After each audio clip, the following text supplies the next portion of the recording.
What a goofy video on this new website, YouTube. Anyway, time to check out that new D&D Q&A forum post with Gary Gygax himself. An eye for an eye and a tooth for a tooth is by no means anything but lawful and good. Prisoners guilty of murder or similar capital crimes can be executed without violating any precept of the alignment. Hanging is likely the usual method of such execution, although it may be beheading, strangulation, etc. Cheers, Gary. Really, Gary? So your troubles and confusion over alignment are not your fault, but we can't blame Mr. Gygax for everything. Alignment is still around because it's an important part of the game, and we are going to talk about how to make it fun. Because I'm Bob, and this is where we learn how to have more fun playing D&D together. Let's begin at the beginning. Original D&D, those little brown booklets, called alignment a character's stance among law, neutrality, and chaos.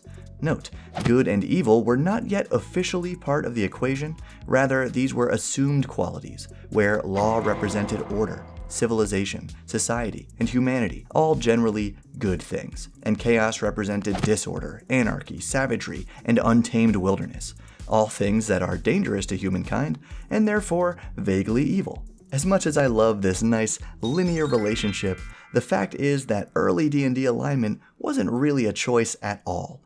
The heroes were always supposed to stand for order and against disorder. So first and foremost, D&D is stuck with alignment because law versus chaos, good versus evil, civilization versus wilderness, however you want to say it, is a necessary part of the fantasy genre. And it's a simple foundation upon which people like you and me, who are not necessarily professional writers or storytellers, can easily create dramatic conflicts that compel our heroes into action.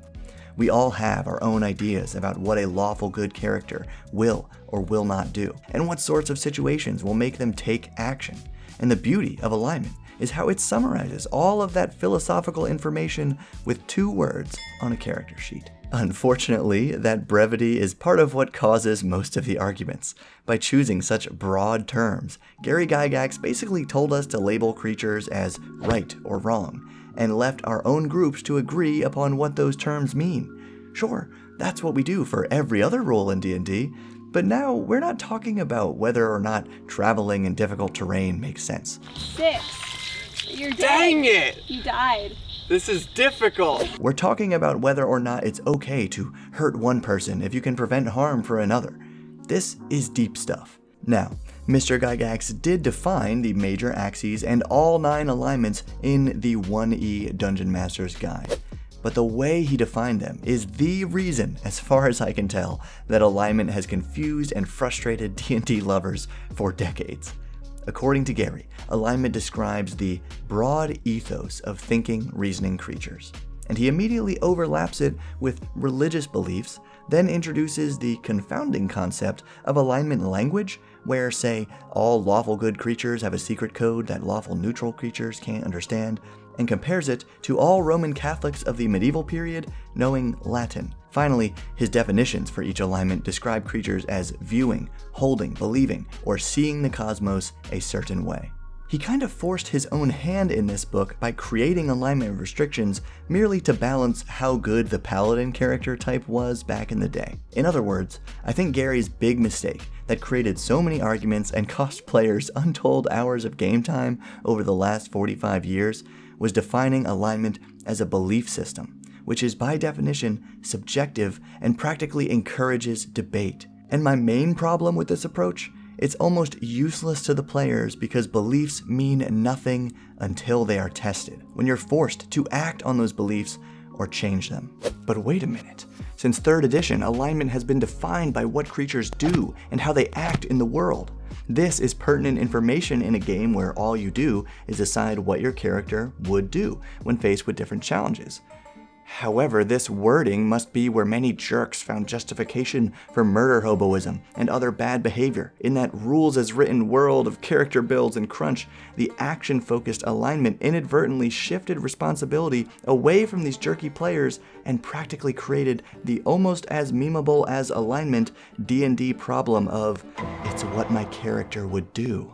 So, before I share my simple solutions for alignment, which Gygax would definitely not agree with, and which you're welcome to tear apart in the comments if you haven't really been paying attention to the purpose and message of this video, I want to almost shamelessly plug the one-shot adventures that I release every month on Patreon.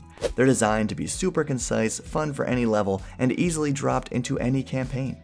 The entire backlog is currently available at the first tier with our Patreon podcast and Discord access, so consider checking it out after this video. Thanks to all my patrons for the support, and to Describe for being our channel sponsor. Now here we go. Character alignment is based on player choices, not the other way around. I think most people actually agree here, but this is a big point on my Session 0 checklist because I always want my players to know that alignment can change, though there may be consequences for that. Secondly, the axis of law and chaos describes how your character acts most of the time, either by a specific code of conduct or by any means convenient at the time. And if you're playing a lawful character, actually give your DM a list of do's and don'ts that your character will follow. Lastly, the axis of good and evil describes why your character acts most of the time, either for the well-being of others at their own expense, or for the well-being of themselves at the expense of others.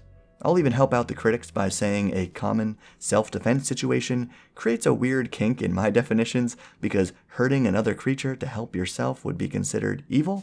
So now you should just check out this old video on Session 0s so you can squash most group conflicts before they ever begin. Keep building.